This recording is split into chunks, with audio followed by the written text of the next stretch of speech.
Speaking of contracts, it's like having the rug pulled out from under you or over you.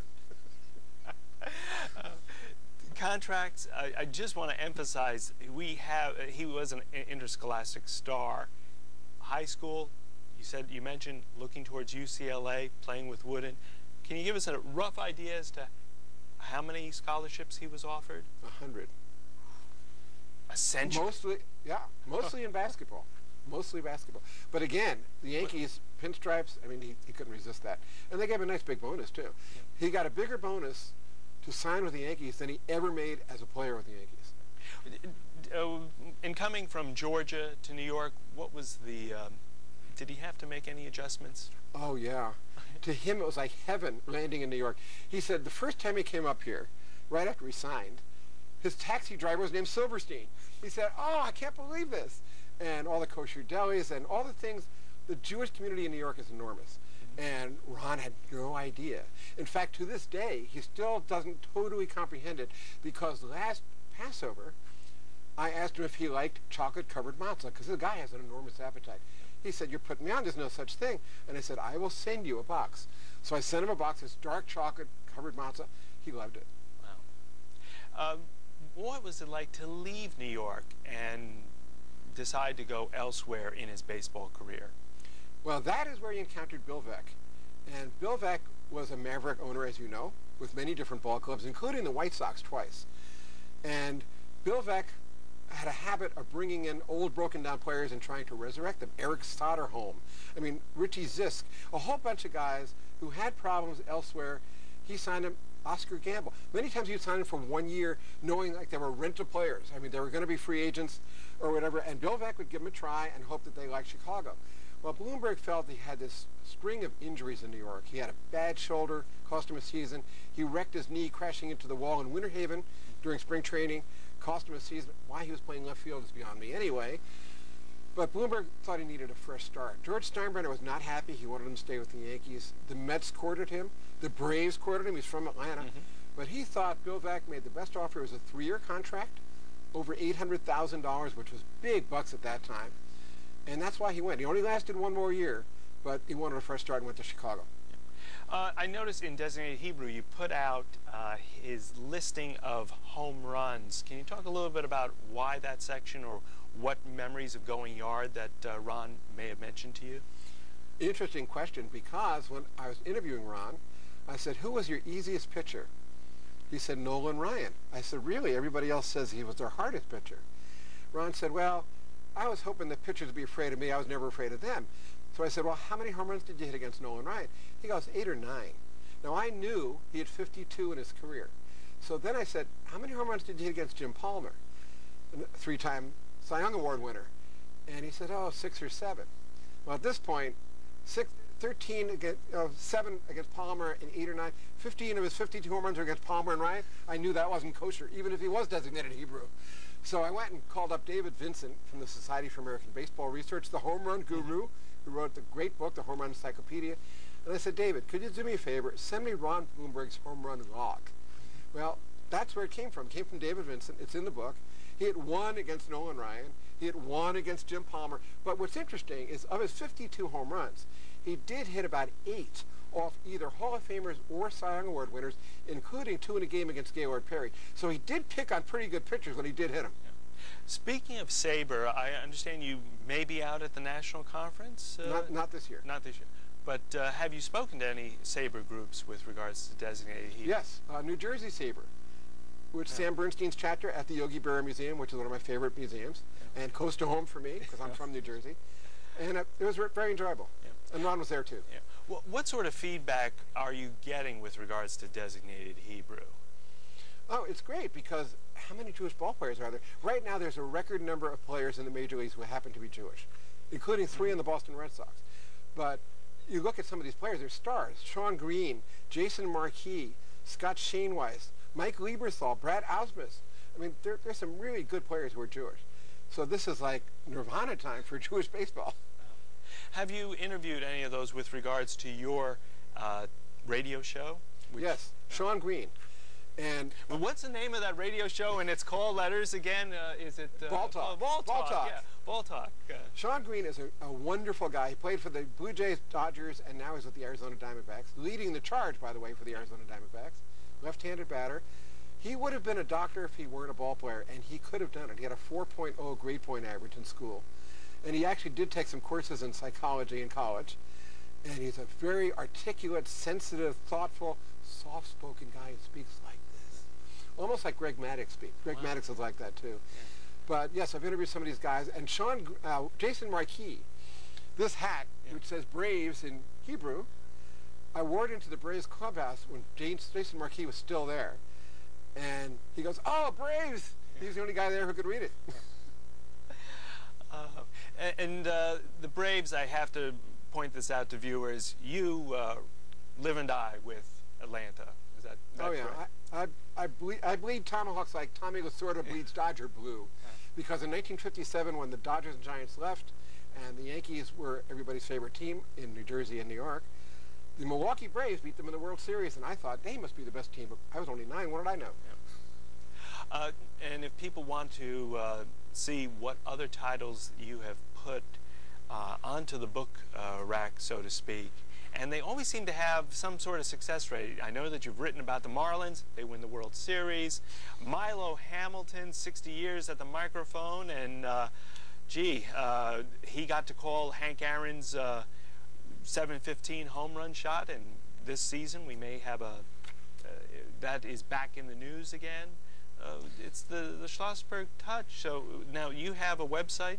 Yes, danschlossberg.com. And if people don't know how to spell it, it's SCHLOSSBERG.com. And it's just like Caroline Kennedy's husband. People always ask him if it's related to me. Is there a section of designated Hebrew that is the part of the manuscript is on your desk and is not in the book, that in the third or fourth printing you may want to put there? Is there another chapter that you like to add? I don't think so, other than Ron's son, Adam, who was named after his late brother, just got married on May 27th, and he also just became a doctor. And it's kind of amazing to me that Little Abner, the real-life Little Abner, which is definitely Ron Blumberg, is able to have a son who's a doctor. He has a son with his first wife, Mara, and a daughter with his second wife, Beth, and his daughter is also in college. Yeah. Well, and that's something else. He does have a bit of an accent. Oh, yeah, y'all. He never changed. Yeah. He's a big-hearted bear of a guy, a huge guy. He's over 6'2" and 220 pounds, perhaps, all muscle. He works out about 3 hours a day. 3 hours? 3 hours a day. He's in wonderful shape. But again, he has this gargantuan appetite. In fact, one of my favorite things in the book was when he was in the minor leagues, and they didn't have much meal money.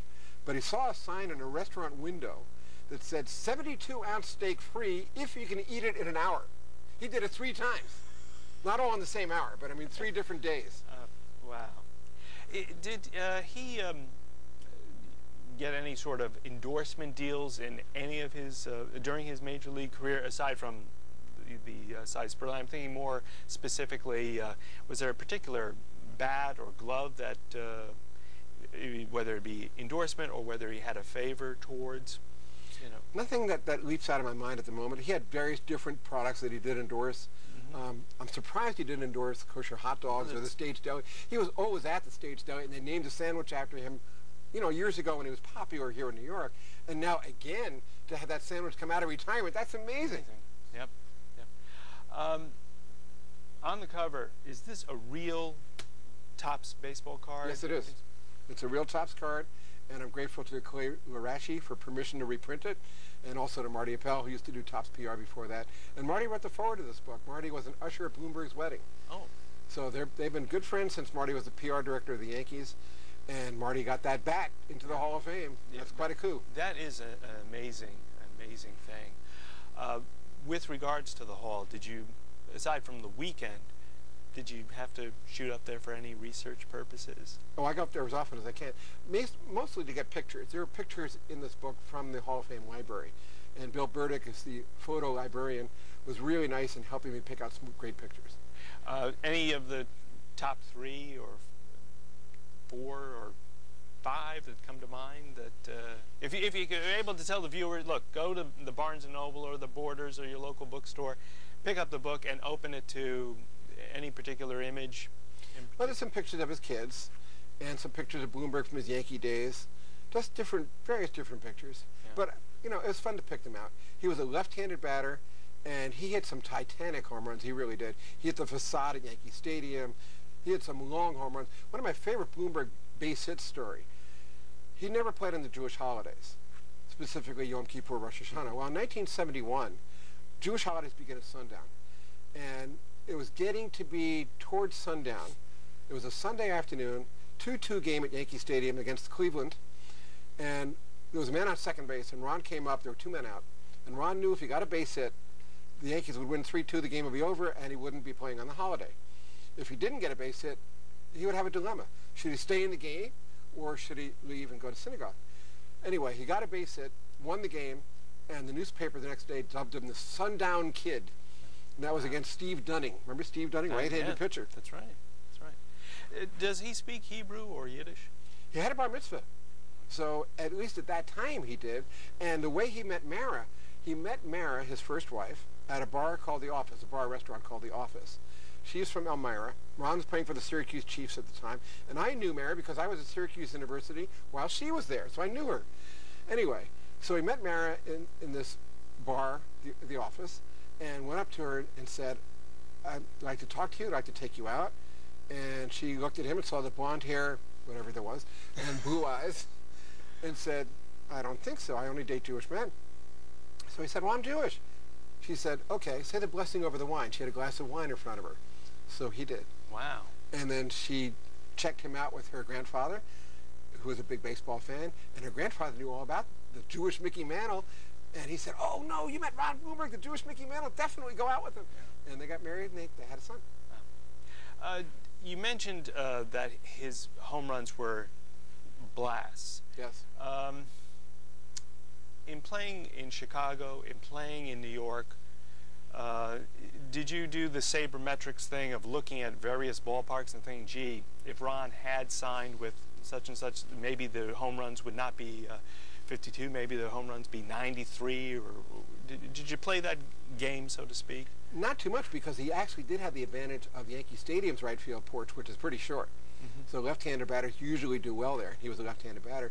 Ron complained many times to me about being platooned, not only in the major leagues but in the minors. He went to Ralph Halkin and said, please give me a chance. I can hit left-handed pitching. Now, Bloomberg hit .293 lifetime.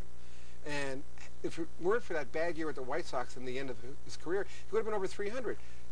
My feeling is, give the guy a chance. If he doesn't produce in that situation, then you can say, okay, the guy can't hit lefties. Yeah. He never had a shot. Yeah. Well, I'll tell you, Dan, I want to thank you for taking us beyond the game today with Designated Hebrew. And I'm just going to be waiting, like most of the viewers, for your next successful baseball book. Thank you, Tom. It's always great to be on your show. Yeah.